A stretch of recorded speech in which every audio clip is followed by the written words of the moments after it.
राम राम भाइयों।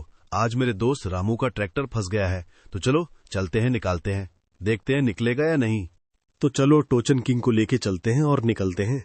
एक बार में ही निकाल देगा। हमारा टोचन किंग पावरफुल है। वो रहा मेरा दोस्त रामू, वहां फंसा है उस गड्ढे में उसका ट्रैक्टर।